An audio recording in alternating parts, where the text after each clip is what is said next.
Rock the Ripple. Rock the Ripple. The Rock the Ripple podcast with Narita McInnes. Let's do this. Hello and welcome to another episode of the Rock the Ripple podcast. I'm your host, Narita McInnes. It is so awesome to be here with you as always. And today, like always, is another very exciting day because I have another very special guest on the show. She is an energy healer, a gifted intuitive, a homeschooling mum with a background in youth work and counselling. She has a dual diploma in holistic counselling and complementary therapies with Reiki 2 certification, and she is the founder and creator of Home Tribe. There is, of course, so much more to this amazing woman. She is the beautiful inside and out Alex Merrick. Alex, welcome to the show. Thank you. You do that so well. I do all of those things. Oh, when I was reading through everything on your absolutely amazing website, I was just like, far out. She just does so much. So I guess I know I've done a bit of an intro, but for those who don't know you, can you give a bit of a spiel about who is Alex? Yeah. Where do you start? It's like 40 years of trying to work out who Alex is, really. Yeah. And I'm still going. But I guess I'll start from childhood. And I grew up pretty simply. Like I grew up in country New South Wales and we lived on a farm. My parents built a new house, but they ran out of money partway through and we couldn't get electricity connected because they had to get like the telegraph poles put in and things like that. So most of my childhood, I grew up without electricity. Wow. We had a generator that would only go on at nighttime. And sometimes it wouldn't go on at all because it was broken or we ran out of petrol. And we didn't have TV. So my parents just never connected the TV. And looking back on that, at the time, you know, I felt like I was a bit of an outsider because kids were talking about TV shows and we didn't have it. But I now look at like such a gift that was. Like we weren't bombarded with advertisements or junk TV and so that was really interesting looking back on that part of my childhood. So that let me be creative and I was able to imagine make-believe worlds, but also now knowing they're not really that make-believe, it was just me tuning into my intuitive self. So my childhood was filled with nature, climbing trees, talking to trees, talking to plants, talking to animals. Being on a farm, we had puppies and kittens and all of those things. So I guess I just kind of lived my life very simply and very naturally. And looking back, I did feel a little bit different to everyone else. So when I did go to school, I kind of struggled to fit in socially. It took me a really long time to kind of feel my way. I think I was about 12 before I kind of felt, okay, I can play this game now. Whereas before that, I wasn't playing the game. I don't fit into social norms. And I just saw things. It's so hard to kind of explain. It's just like this knowing. I had this knowing that the world could have been different, that we had so much potential. And it was really hard to kind of explain that to people. So I didn't kind of suffer fools and kids were sort of joking around doing silly things. And I just didn't want to do, you know, pick on someone or torture bugs. Like I would rescue bugs. Like if the boys ran around school holding a praying mantis to kids to scare them, I was like, put that bug back in the tree. So I just felt that we had more potential, that I was sensing things that people around me weren't sensing, and I didn't quite work that out. Like I was sort of going, yeah, that person, I don't trust that person. And then mum and dad would talk to them and I'd be like, how can you not sense that? Like, how can you not see that that person's not a good person? And then it probably was when I was a bit older, I started working out that maybe I was sensing things that others weren't. And that was a bit odd. So I sort of had to not really switch it off, but dull it down. I kind of worked out by the time I sort of got to high school, I had to play the game and I couldn't be too weird. So that's sort of me. So I've always been very sensitive to the world around me. And yeah, that's kind of my childhood. And now, as I'm older, I've spent my 20s kind of getting back in touch with that. So when I sort of finished all my education and my higher education, and it was sort of the only time that was me, I got really back into my spiritual side and started discovering more about who I was. And my sister and I were going to Mind Body Spirit expos and things like that together. And we were like, yes, this is more our people. This is more what we want to do and things like that. So I've, been on a big journey trying to work out who I am, why do I have these abilities, how do I use them. I've known I've had a mission or multiple missions, but trying to work out what that is. And when everything changed a few years ago, it sort of all started to click in place. And I was like, well, this is the potential I knew was coming. So yeah, that's kind of generally me in a nutshell. In a nutshell, I love it. And you know, when you were talking about your growing up time, like trying not to be weird, like I'm sitting here going, you can try, but you're still going to be bloody weird, aren't you? Exactly. Yeah. It's like the level of weirdness I've kind of worked out a bit of a gauge. Is like, okay, can I be totally weird here now, or can I just be a little bit?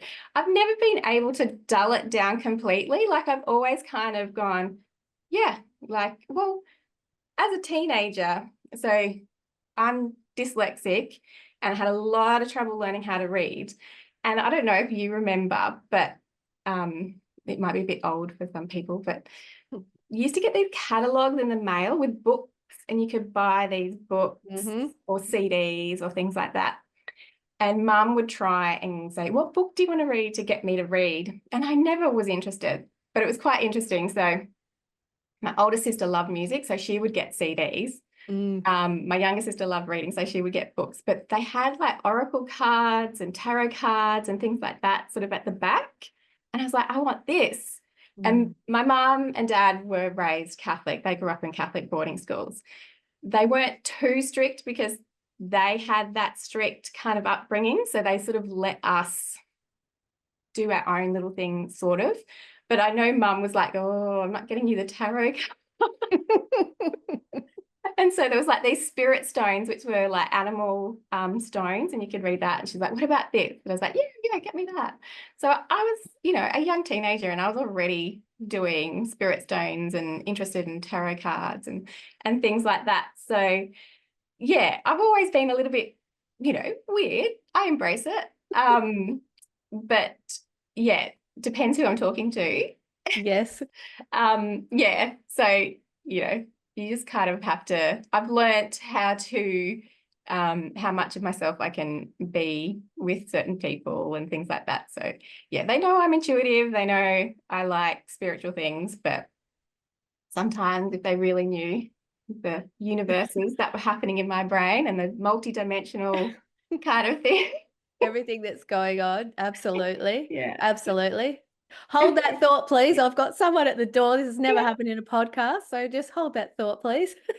Anyway, we were talking about how weird you were and that you had the cards as well, and that your parents weren't really sure about whether or not you should be doing that or not. So, but you did it anyway, didn't you? I did it anyway. Yeah. And I remember like giving my mum like a spirit stone reading once, and she was all like, okay, but she was just happy I was reading and I was engaged in something, and I could tell like she's going, this is fine, it's okay, she's good. They're just animals, it's all good. I did get the tarot cards eventually. I think I was a little bit older, and I didn't get a lot of pocket money. You know, being a farm girl, everything went back on the farm. And I don't know how I did this, but I managed to sneak in like a white witch magazine.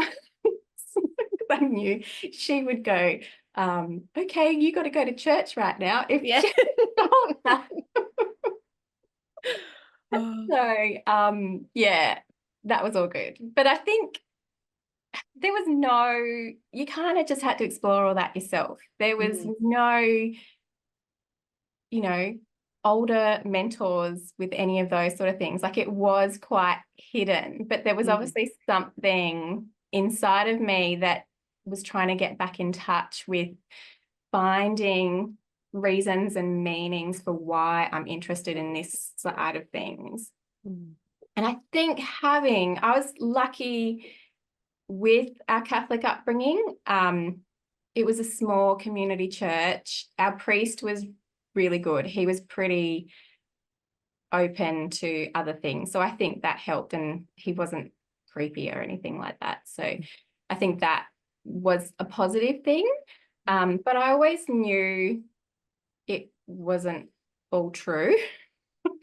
And I just would sit there in church, not even listening to anything that was going on. And I would literally sit there and talk to God. Like I would just have these conversations with God, kind of going, is this really what you want? Like, this is a cold building. It is not even nice. Like it's actually quite ugly of all the buildings that we've got. I'd just sit there and I'd have these philosophical conversations with God, but in my head, just kind of in church. So I think even though I don't follow the Catholic religion now, it did help me anchor in my faith and understanding that there is more to the world. So yeah, that was interesting. But I got, I take a very holistic approach to life. And I take little bits and pieces of things and put it together to try and make sense for me what that is. So that's kind of how I look at things. Yeah. I love that you do that because, I mean, that's the thing. There is something in everything, isn't there, that we can pull in and or let go of and all that sort of stuff. And you being a very intuitive person, perhaps psychic, I wanted to say that as well too, because you are, aren't you, really? Yeah. And like, so for people who, I mean, that is such a gift in itself. And I think we all have intuition, obviously. How do you see things? And I think you were going to say something before too. So yeah, tap into that. Yeah. So that was one of the big lessons that I was learning in my 20s was how I was sensing the world, how I was seeing the world. I guess psychic is very popular and well known. But when I'd listen to people who are psychic, it's like, I don't get things like that because they see a lot. But when I started learning a bit more on the senses, I was able to click certain things. So my strongest sense is I call it claircognizance, which is clear knowing. Yeah. And then clairsentient, which is clear feeling. And they're kind of my main two. The knowing is really hard to explain to people. It's kind of like, I just know. It's like, but how do you know that? You just know. Just trust me. I just know. I can't explain how.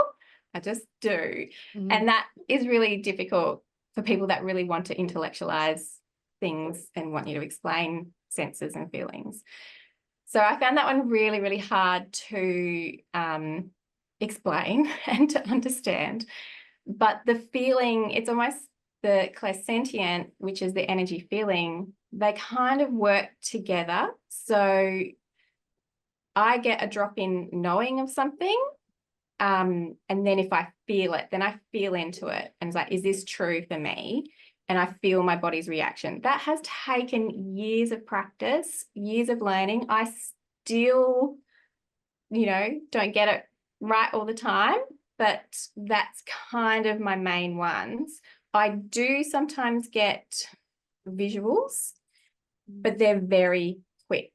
And it's almost like to help guide me to something. I'll give an example. It's a bit funny and out there, but love it. The more funny and out there, the better. Bring it on. yeah. So I have been, the last few years, I've been really getting back in touch with plants and plant medicine and plant vibrations and things like that. So I was getting back into my garden and I was doing this beautiful kind of like a permaculture. It's just in suburbia. It's not very big, but sort of a permaculture, growing herbs and really getting back into the garden. And, you know, life gets busy. I'm a mum and homeschooling mum. And there was a beautiful bottle brush tree in our backyard, but it was just going berserk and it had just flowered. And I was like, I got to cut that thing back. And so I just got out there and I started hacking into it.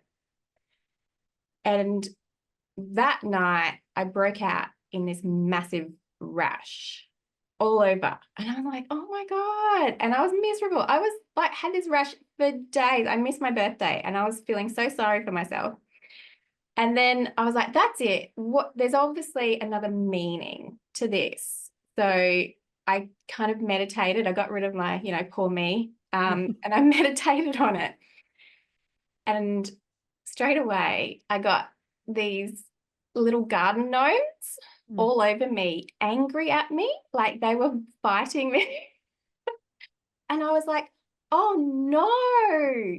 I didn't ask the tree's permission before I started trimming it back. And these garden gnomes were like, no, you can't trim this tree right now. And I was going, okay. So that visual flash came in for me to go, okay, that wasn't the right thing to do. So I had to go back outside and like talk to the tree and apologize to the tree. I was like, I'm really sorry. I should have asked permission. I should have gone with my instincts. And what I felt was the pollen that the garden gnomes, that was important for them to collect this pollen. So I do get visuals too, but they're quick and I have to feel into what that means as well. So it's a very holistic way of looking at things. Yeah. I love that you explained that as well. And I love that story. I'm just like a picture it all. And I'm sure people can relate too. Like they get the flash of the insight. They get, you know, and also when you and I were walking around with Rachel that time, you're like, we've got to ask permission. I'm like, whatever you say, I'm doing it. And you're so good at picking things up in nature and seeing things. I'm like, Alex, what's this? What's this? Like, yeah, tell me more about that. I don't know. It's funny because I've always walked in nature and I've always felt and sensed things. Probably because of my childhood and just constantly being in nature and just quiet. Like I was always on my own and just sensing things. I wasn't realizing it took Rachel's course for me to go, oh, is that what I'm sensing? And I couldn't see them. She can see them. But it was interesting. It was like that cognisis kind of coming in and sort of going, oh, that is what you're sensing. And it is like a magnet in a sense. So I kind of get this stop, look feeling and then kind of draw my body to the magnet of where it is. And I kind of go, there's something there. And then she would take the photo and you can see it. It's pretty cool. But it is being still and trusting that part of you, because it'd be so easy to just walk in nature and not engage with it as well. Or you do pick up that sense and you just kind of, you know, push it away. Whereas I've learnt through practice, through learning the hard way, I guess, to trust that instinct. And there's a reason it's coming in. There's a reason that you're having that sense and that feeling. And I think that is really important for everyone to kind of get to know within themselves, because our higher self, our intuitive self is always talking to us. So we've got to slow down and listen to it sometimes. Mm, Yeah. yeah, absolutely. And I think so many people can relate to, walking in a room and having a feeling like this doesn't feel right, or walking in a certain part of bushland and nature and going, oh, this feels amazing, or this feels like I shouldn't be here. Like, I know I've had a time when I went to a particular gorge and I was with my partner and I was walking through, I'm like, I need to just walk really quick and get out of here. Like, I did Yeah. not feel welcome. And had I, known you before then, I would have been asking for permission. Hey, is it okay that I'm here? Yeah. Yeah. Mm, And something simple as that. And then sometimes like Rachel and I will forget to ask the permission. And then we're like mm, partway through, like, oh, we forgot. And then we kind of feel into it and then we go, yeah, it's okay. I think they know the intention of the mm, people going in there as well. So sometimes it's okay to ask permission a little bit later. But we've mm, definitely walked through places where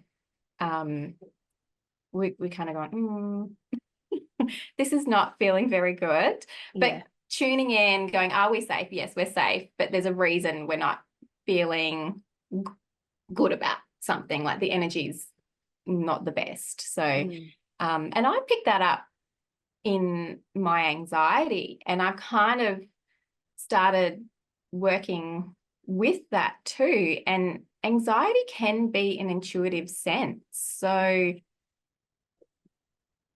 if I'm just all of a sudden having this anxiety, but there's no logical reason for it, and I know me, mm, different for people who have anxiety disorders and things like that as well. But I can kind of feel into that energy around me isn't the best, and that's my inner radar going, yeah, it's that fight and flight, sort of get ready to get out of here sort of feeling, mm. which is quite interesting too, to think of anxiety as a bit of an intuitive sense as well.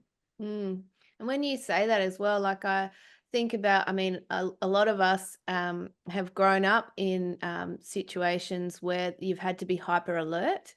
And so I think that's another thing that people can maybe tap into, and like they're sensing the room and things like that as well, which is not the same as anxiety, but similar, isn't it? Yes, yeah, Mm. absolutely, because it's your energy going, your high self's kind of going, well, I know the bigger picture here.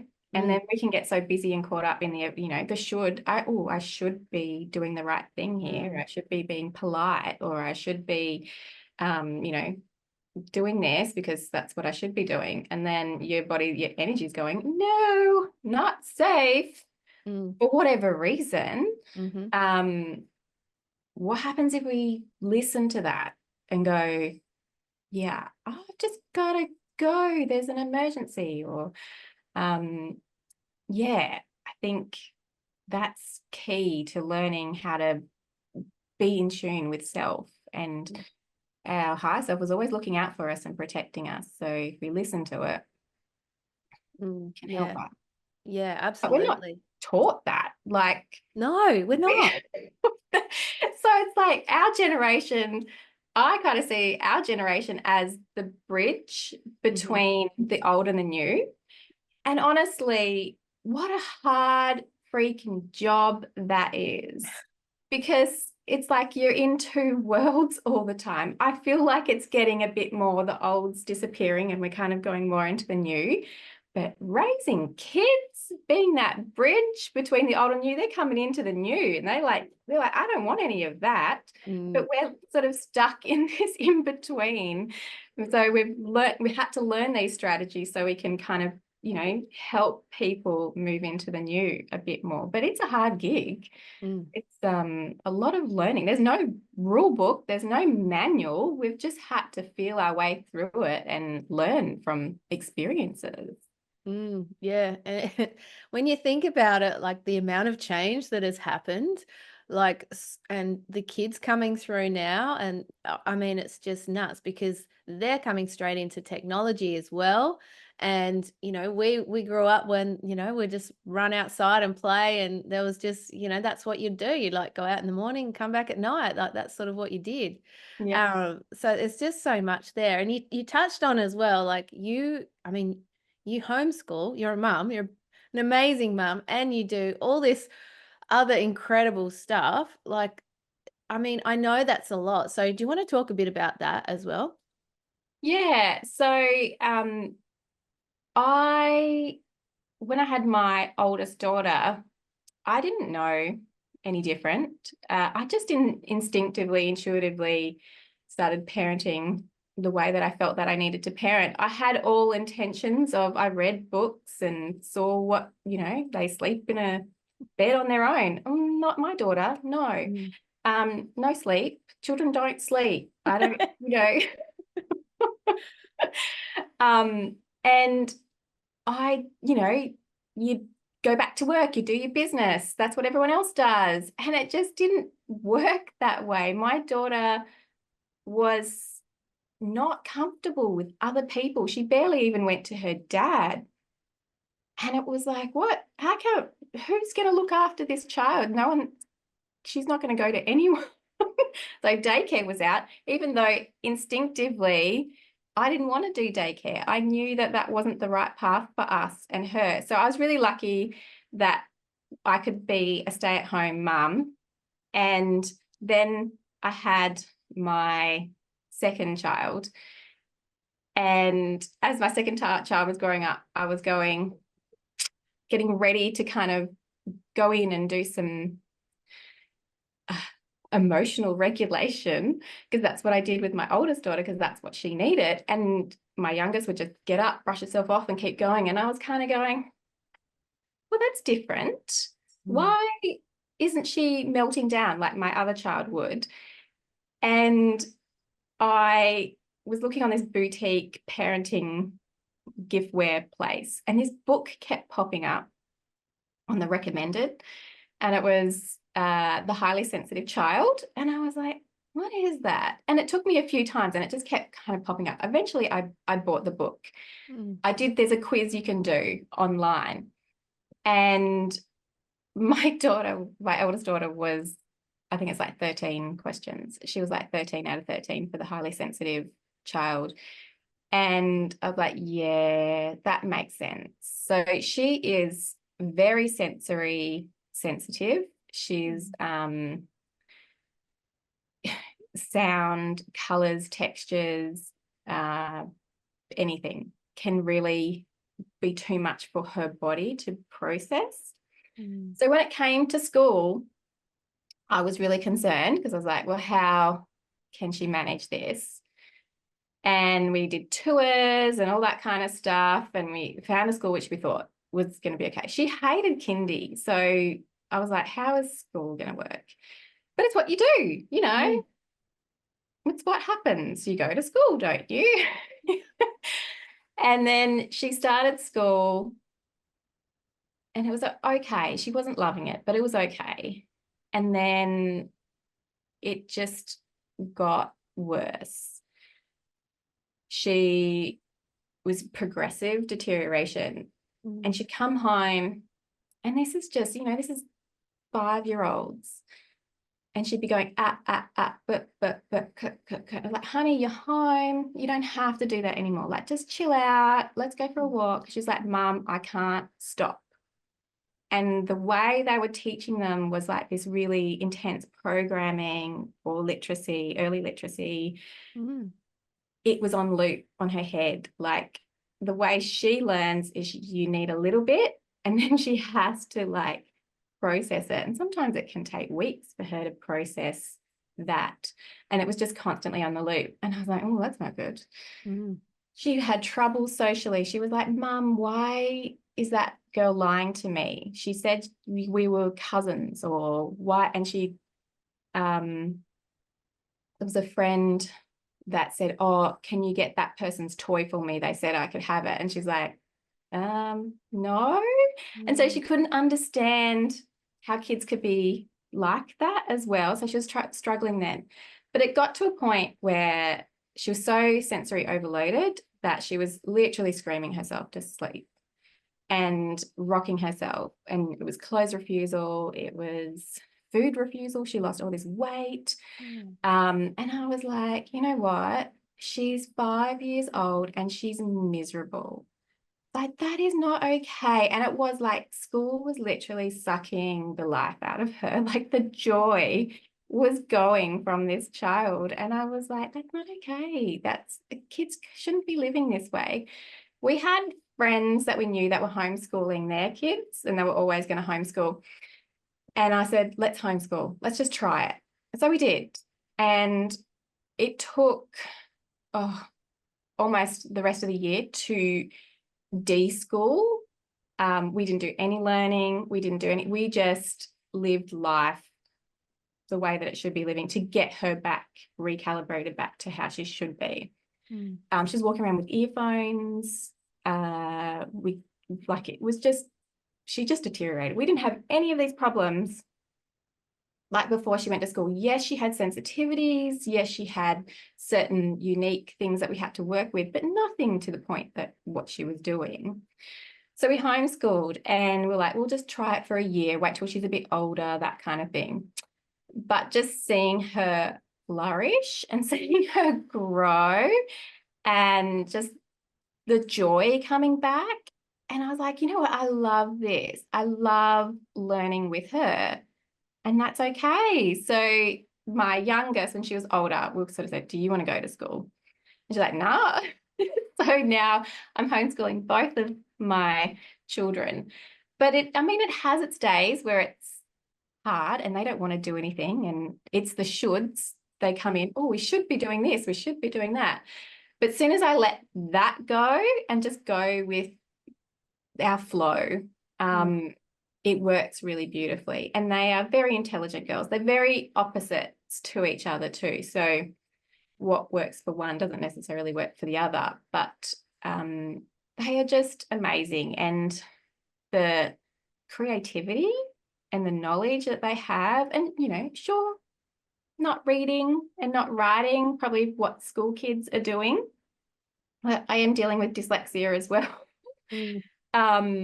But they're doing art classes, they're doing horse riding, they're doing piano lessons, like everything. Like, what an amazing way to be, I don't know, educated in a sense and enjoy life. We have social groups. And it's interesting being in a homeschooling social group. We can meet with like 8 families and all kids like 12 to baby to 1. And it just flows so beautifully. Like they all just help each other out. And may have just met, some of them, like they wouldn't even know each other. And it just worked. There's never any issues, no fighting. A little one falls over, the big kids are up there and they're picking them up and helping them.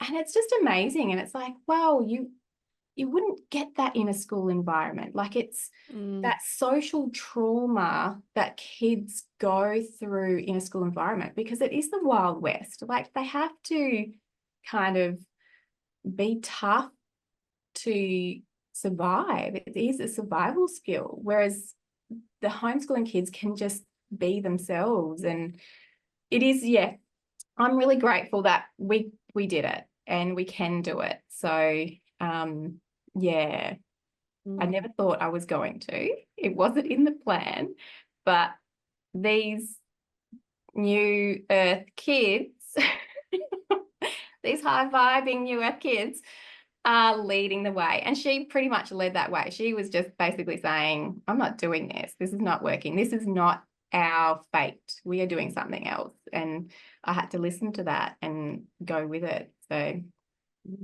yeah. What a gift to have you as a mum who can see that. Do you know what I mean? Like a lot of kids, they might not, and perhaps that's what they choose anyway before they come into this lifetime. But to be able to be seen and for you to recognize, okay, this is what we've got to do, and for your daughter to lead the way and to show. And it's not the first time I've heard that. Like there's a lot of people whose children now coming in at this time, they're leading the way. They're showing me what needs to be done here. And because they're coming through, they haven't had all the patterns and programs put on them yet. And they know what is best for them, don't they? They really do. And I think a part of it is going back to the bridging generation. I hated not getting heard. Like when I had feelings or if something was really important to me and I'd say it, it was ignored, or it was like, oh, just be polite to that teacher, or just what did you do wrong, or that kind of stuff. And you just kind of have to suck it up and deal with it. But like in your body, it didn't feel right. So, and looking like with my eldest sensitivities, it's like, well, I felt exactly the same way. I hated school shoes. I hated socks and shoes. Like, all those horrible uniforms that they like, these itchy, twisty, horrible uniforms. It's like, I actually hated that too. But for her, she can't shut that down to cope. And then there's a part of me is like, should she have to? Why do we have to desensitize and dull our senses? Because I've done that and I've spent 20, 30 years trying to get it back. I hear you. Why would I want her to do that? And yes, I would really like you to wear some shoes. That would be helpful, but they don't feel right. Okay. Oh, your daughters would just be so, I'm just picturing them now, just running around on the grass and just everywhere. I mean, and that's the thing. We've got to connect back with nature. We've got to connect back with ourselves. And I love how you are talking about us being the bridge, because really that is. And we're sort of walking in two worlds, aren't we? We're seeing where we've come from, where we're going, and being able to hold that space of being able to go through. Do you feel that? Yeah. Yeah, absolutely. And maybe that was part of the mission that I felt was, I've always felt on mission. And maybe that was part of it, is being, yes, we had, like, I feel like I had different coping mechanisms, or I was given different coping mechanisms to be that bridge, to be able to acknowledge that that wasn't okay and I didn't like it, but I could deal with it.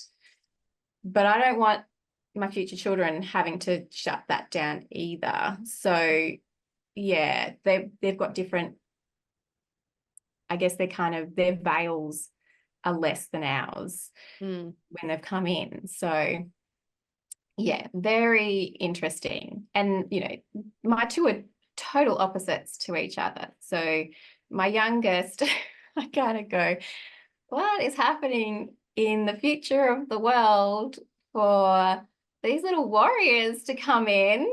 Because I see it not just in my youngest, but in other people's kids similar age. And I'm like, oh my gosh, they're warriors. They don't want rules. They hate rules. Don't give me rules. And she'll tell me, I don't like rules, Mum. And I don't want to do that. I want to do things my way. It's like, well, yes, I understand, but we can't hurt people either. So it's kind of like, I've got to teach you some morals here as well. Yeah.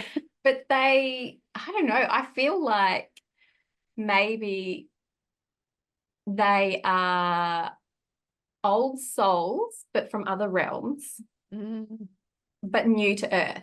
So it's kind of like this Earth thing is confusing, like all these rules, all these things. I don't want to do that. And it's almost like they're all very regal. Like I'm just like, what realm have you come from? Because I had to push my youngest in a pram everywhere. She could walk, but she refused to walk. And I had these visions of like a carriage. And I'm like, yeah, royalty. Yeah. And then get you dressed. I'm like, you're 5. I'm pretty sure you can get yourself dressed. No, dress me. And it's I am not your servant. Like, come on. So they kind of got this, and it's not just my daughters, other ones, like, and boys as well. And it's kind of like they've come from this other realm where maybe they did have, people helping them get dressed or just.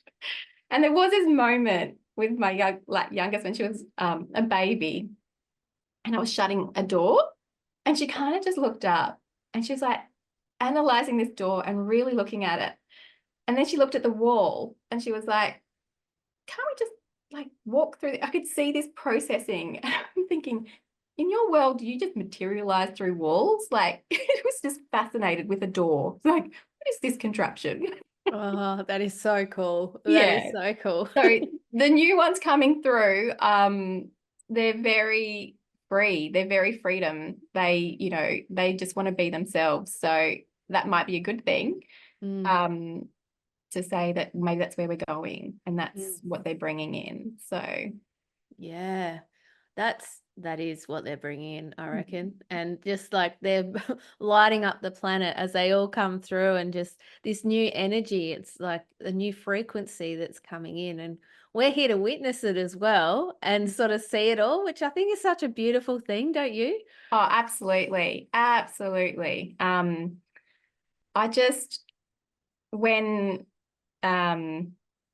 things in the world shifted and changed quite dramatically, I just instinctively, with a lot of other people, were like, this is something else. And I remember doing like a card reading, going, okay, what is this really?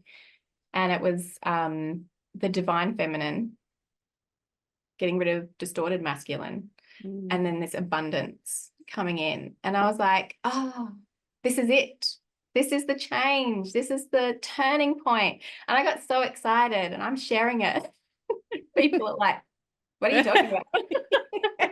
Why are you excited? I'm like, aren't you excited? Like, everything's changing and shifting, and this is what we wanted. And people are like, yeah, no, it's terrible. And I'm like, oh, okay, we're not there yet. All right, cool. I'll just rein in the excitement a little bit more. But yeah, it's amazing. Like, how exciting that we get to see this change. Yeah, we chose to be here for it. And I mean, and of course, like I always say, like there is shit flying everywhere and there's so much going on. It's not taking away from the crappy stuff. No, But at the same time, it's so exciting because never in our experience or history have we been able to witness something this like fast tracking as well. Like it's all just speeding up. Do you feel that too? Like it's just on steroids? Yeah, absolutely. It is like, never have I experienced anything like this before, like, well, that I know of. It is fascinating and amazing. But yes, there are some things going on. But it's the lessons that we needed to have, and it could have been worse. But I guess it's part of being a double Aquarian. I always see the bigger picture, and I can see the end. Like I can see, well, the beginning really. And I can feel it and I know it. So it's like, oh, we're there. Like it's going to happen in our lifetime, or it's happening in our lifetime. Like what a privilege to go through this. And I felt so much that things have shifted and the vibrations have, like, a lot of that dense energy has really gone. For most people, there might be some people that are still kind of going through it, but that's their soul choice and that's their soul lesson. And we're here for them if they need it. But we've purged so much as humanity, which is so amazing. It's all going to be good. Like we've really reached a really good point where things are just going to be awesome after that. I can just feel it. Yeah, I'm with you. I can feel that too. And I know like many of us are still going through like healing journeys and purging and all that sort of stuff, but it's all happening for us. And we're just removing all those layers, aren't we? And just stepping into our power, our truth, and just allowing ourselves to shine as well. Do you feel that too? Yeah. And feeling safe to shine, like that is a big thing, because I guess I hadn't felt safe to really shine the weird. Shine the weird. That's got to be your slogan. Shine the weird. I love it. Like, so that in itself to be able to sit here and talk to you about all of this and just be my authentic self, that's huge. That is massive. And not have that feeling that, oh, it's not time, or it's not the right time to do that. That's all shifted. And we have really stepped into our power as humanity.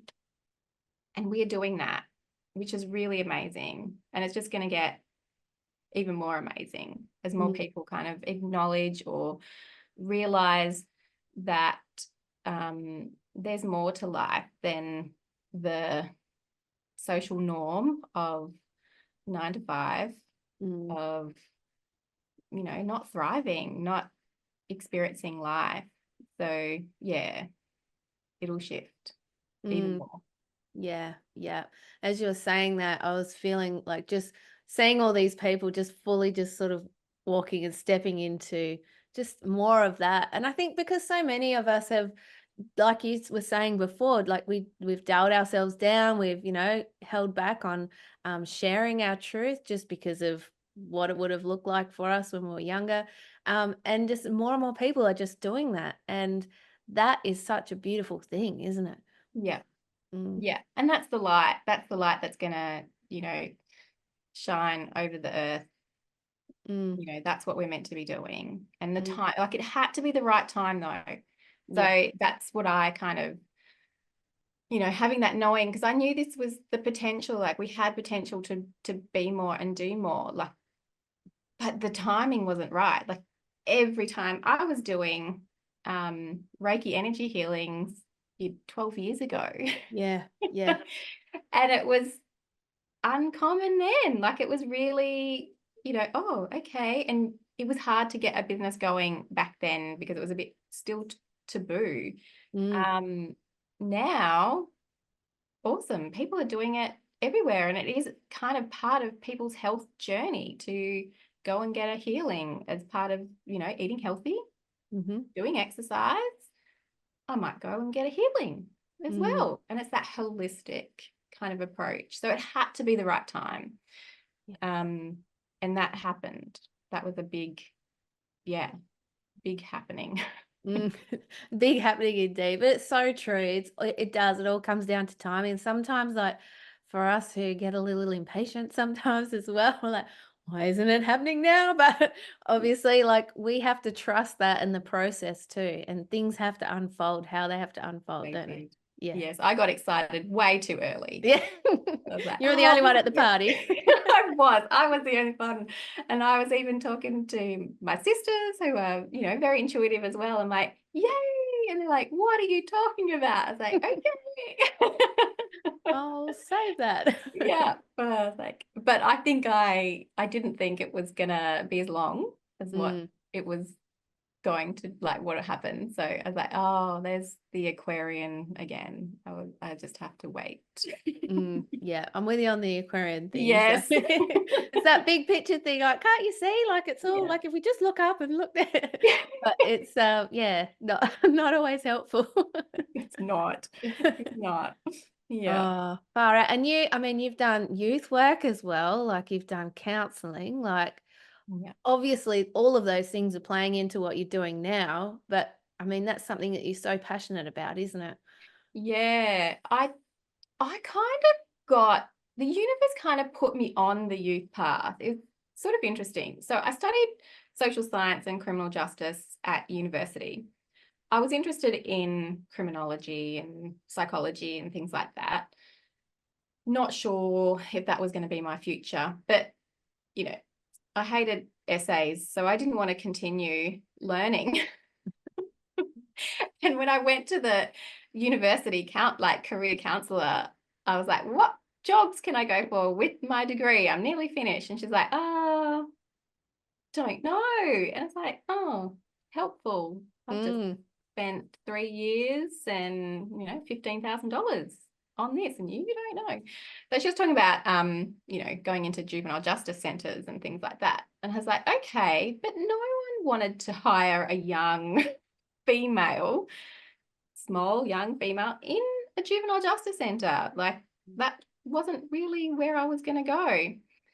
So I ended up doing just government, you know, work for the dole programs and things like that.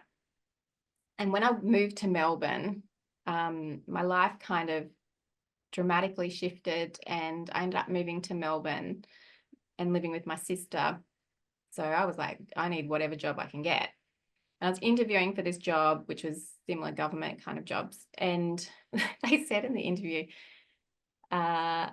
we kind of just filled this position, we're pretty sure. I'm like, oh, okay. And then they said, but we've got a youth work position that we think you'd be really good for. I was like, okay, cool. So I ended up, that's how I became a youth worker. Wow. And I loved it. I really did love it. So I had a caseload of 80 kids, huge. And I was helping kids disengaged in the education system. So interesting synchronicities throughout my life. Mm. And I met some amazing kids, some, really sad, traumatic stories too. But I feel like if I could have been a shining light for, even just that moment to help them have some positivity in their life was, I was doing something. Mm.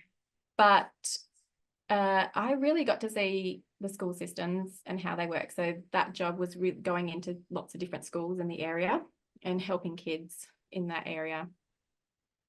And I do remember coming back to my work colleagues going, I am homeschooling my children, my future children, because this is just ridiculous. And that came back to me once, like later on. I was like, oh, I think I even kind of knew then. Yeah. But then I started doing counselling in a school. I kind of got headhunted and was doing sort of counselling in a school. So they were merging and expanding, and they were having youth workers as part per campus. So I did that. And then I shifted over to South Australia and did similar things. But there was this theme that kept coming up with these kids. And I was never open about my spiritual, ways with the kids. I was always very professional. And they would always just say stuff to me like, oh, I see colours around people. One, oh, I see like passed over people. Wow. Like, okay. And there was this one boy, I swear he was like the epitome of a crystal kid. He had these big blue eyes, like clear crystal like eyes. And he was, cheeky, and he'd get kicked out a lot. And so he'd have to sit in the office and I'd chat to him and he's like, oh, I said, what'd you get kicked out for? He's like, oh, I told the teacher he was going to have a car accident. I was like, oh, okay. And lo and behold, it wasn't big. It was a bingle in the car park, but he had a bit of a bingle. And I was like, oh, yeah, okay, maybe we probably shouldn't be telling the teacher this. But I just got so annoyed because, your managers would go, oh, you got to send them to mental health. And I'm like, they're not getting scared by the colours. They're not, it's just oh, I see colours around people or, that kind of stuff. And it would just really annoy me that was the plan for kids. So I couldn't be open with them and I couldn't help them the way that I wanted to help them, understand these feelings, understand these senses, how to tune them, how to communicate. If you do see a teacher having an accident, how best do we approach that? And I went, that's it. I'm not doing this anymore. And plus the political stuff in workplaces, I just hate. So I went part-time and I was like, there's got to be a way that is holistic with counselling, that I can talk about, spiritual stuff as well as all the other important stuff. And I just Googled holistic counselling. I didn't even know this existed. And then I saw this course. I was like, oh, that's for me. So I ended up doing it. And then I saw the complementary therapies. So I was like, well, that's interesting. So I ended up doing the two. And the plan was to go out on my own, advertise, this is me. If I'm going to be a youth counsellor, but I'm going to sit down and do oracle cards with your kids, or I'm going to sit down and do healings if they need healings. Just be kind of open about it. And part of that I had to do my Reiki 2 with a local, so this was all by distance. So I had to do a Reiki certificate or energy healing. That was kind of the thing. So I just was like, oh, I've got to do this to do my course. So I looked at the local spiritual shop, saw someone, rang them up and went, I just got to do it. So I had no attachment to it at all. And then I sat in my first Reiki session and we did the attunement, and it was one of the most profound experiences I've ever had. And I was like, oh, this is just like, it was like a ping, ping, ping. This is what you're meant to be doing. I was like, oh, okay. So I stood in my power and I started doing Reiki healings at, age 25 or something, the youngest person there at like little, community places. And then I got pregnant. So all my plans went out the window.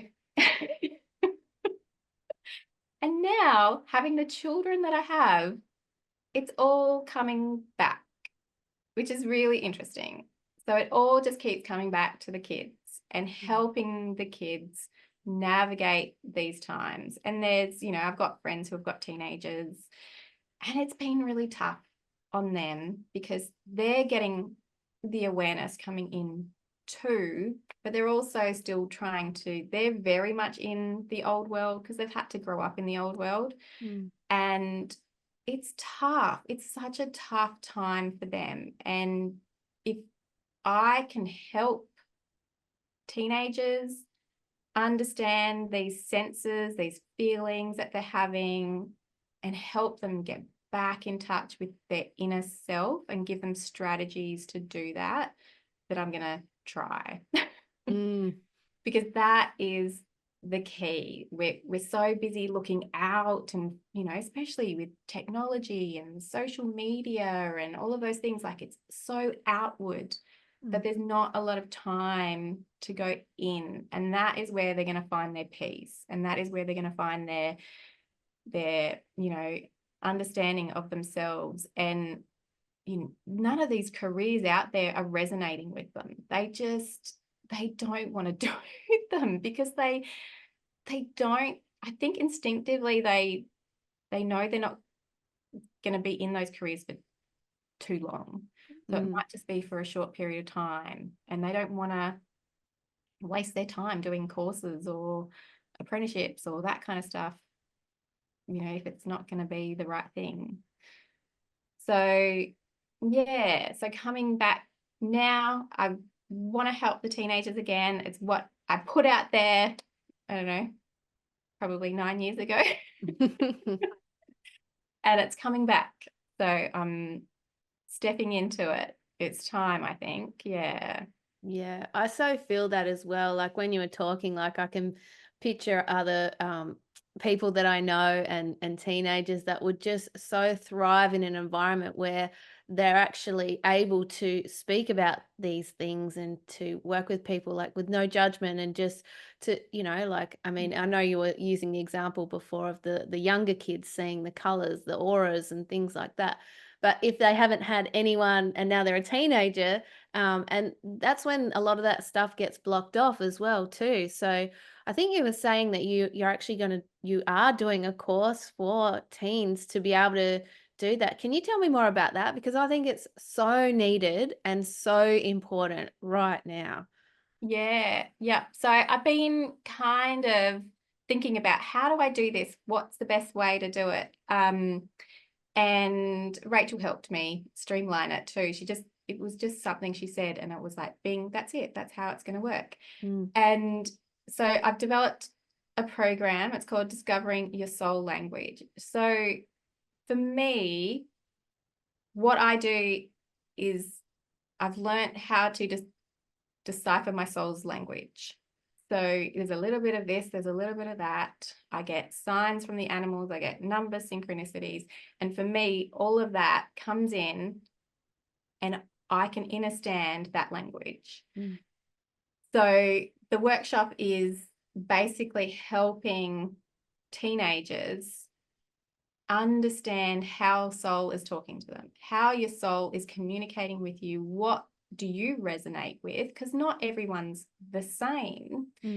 And that's okay. Like, that's okay. Like, a bird that comes to me might give me a different message to someone else. So for me, like a willy wagtail is a message from my mum who's passed because willy wagtails were significant to her. Whereas a willy wagtail might be different to someone else. So when I see a willy wagtail, I go, oh, hi, mum. Whereas someone else might go, oh, that's my guide's giving you a message about something else. So developing that soul language and understanding how your soul's talking to you through these universal synchronicities is key. So I'm running a workshop in August for teens, so 13 to 17-year-olds. And it's going to be like 4 sessions over 4 Saturdays. And we're going to just information dump, I guess. What are the clear senses, like, and how to pick them up is probably the main one. So what's clairvoyance, claircognizance, clairsentient, clairaudient. There's another 2. There's taste and smell as well. I can't remember the names of them. No, me either. Yeah. We know. Yeah. And like, yeah, how does that come in? And are you picking up on any of these things? And discernment as well. Like, what is discernment and how can you use your inner self to go, I don't believe that, or that's not right for me, and be okay with that. So if your friend believes that and that's all right for them, that's okay. It doesn't mean it's right for you. So trusting that inner self. We'll talk about auras and chakras and self energy techniques as well. So how to clear energy from self, how to protect your energy, talk about spiritual tools and how to use them properly. Because I guess there's a lot of misconception out there and not a lot of knowledge on spiritual tools and how to protect them and use them and not overuse them as well. Yeah, there's going to be plenty of time for question and answers, lots of stuff. There's so much to talk about. And then whatever comes up. So the aim is to help kids, teenagers get back in touch with themselves, and those little senses they're feeling are normal and they're okay. Yeah. And it's online, isn't it? So people can tap in from anywhere, which is a beautiful thing. Yeah. So it's all online.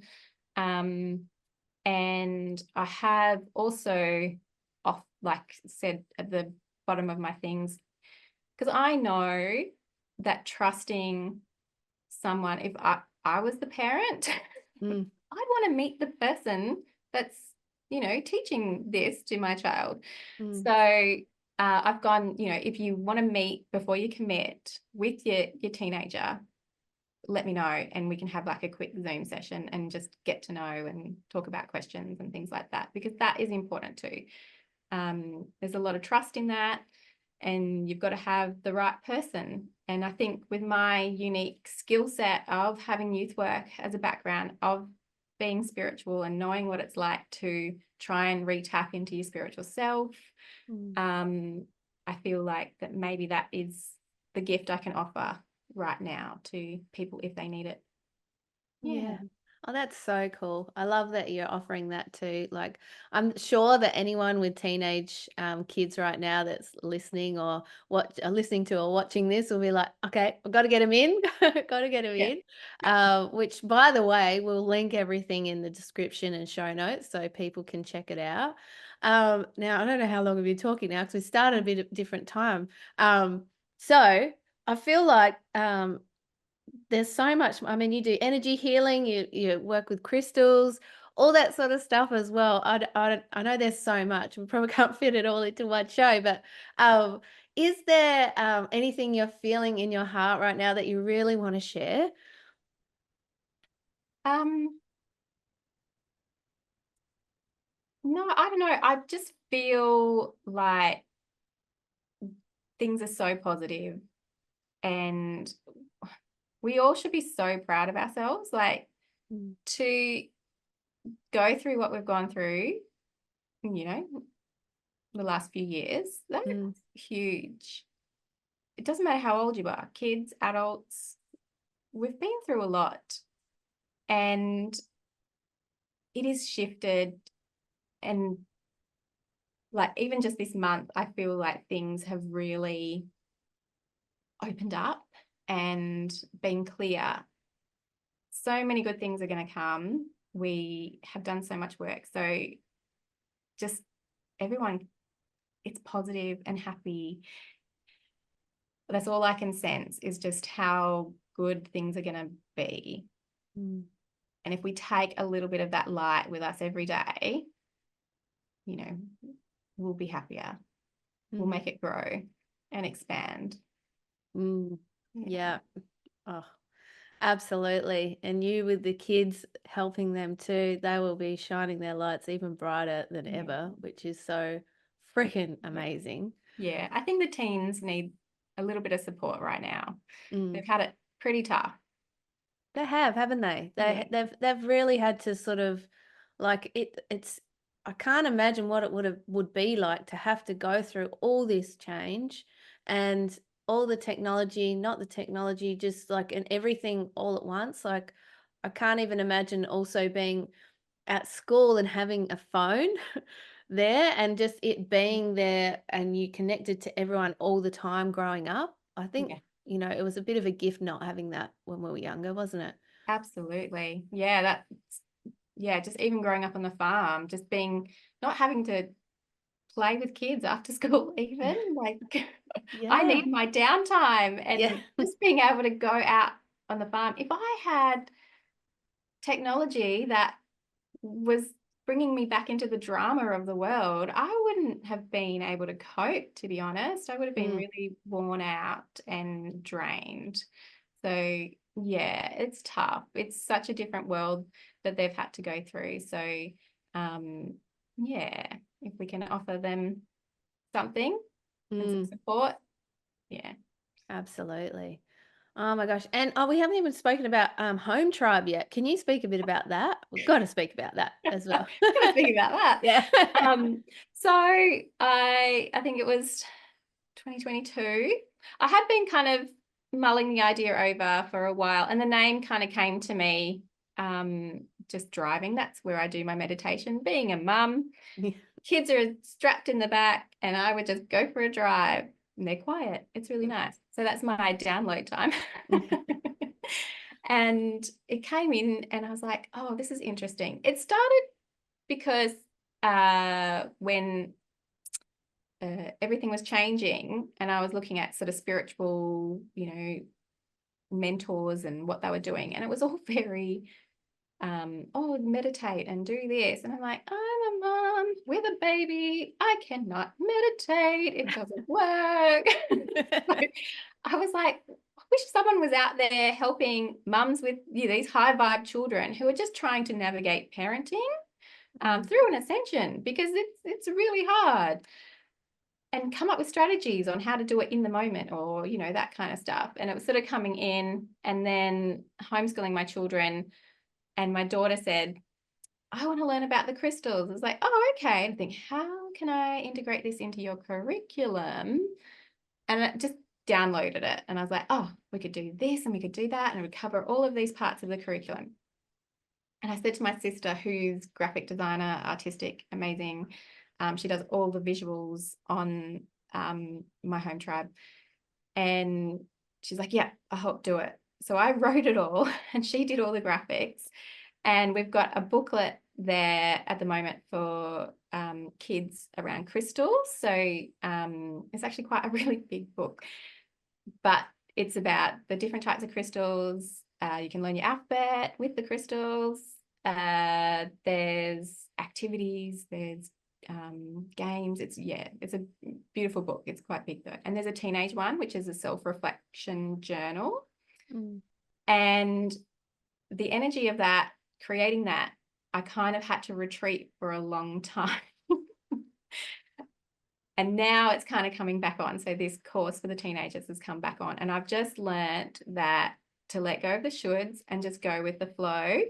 So there's, not heaps of content on the social media. I'm not very good with social media, but there's enough on there for people to have a look if they wanted to explore stuff.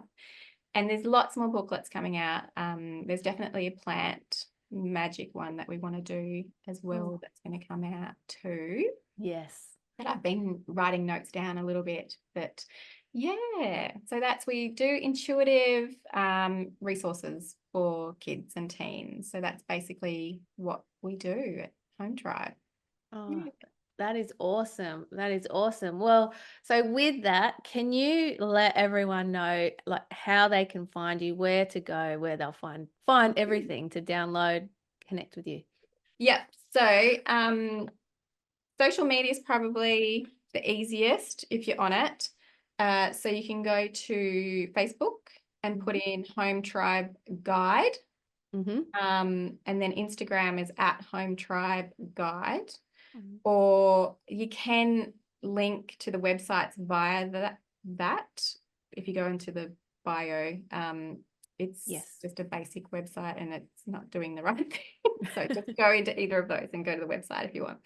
And yeah, you can email as well if you wanted to email. So what's that one? That one's at hometribeguide@gmail.com.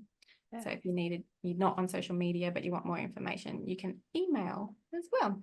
Oh, beautiful, beautiful. That is so cool. And like always, as I said before, we'll link everything in the description and show notes so people can just click through, send you an email, whatever they want to do, send you an email.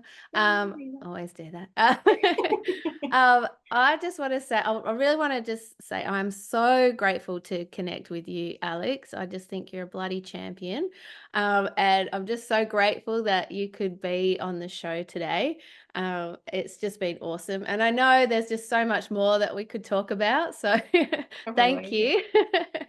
And yeah, just while I'm thanking you, I want to thank you at home as well for tuning in as always. You too are a bloody champion. Appreciate you being here as well. Leave a comment, like, share, give it a rating, whatever feels good for you, please do. That would be awesome. Always love hearing from you. But again, Alex, I just want to say thanks again for everything that you're doing and sharing with the world and helping the kids and the teens and just sharing your magic and your gifts because it's so needed right now and you're just doing a magical job. Thank you. Thanks for having me. It's been a blast. How exciting. It's been great. Thanks, mate. Thanks, Narita.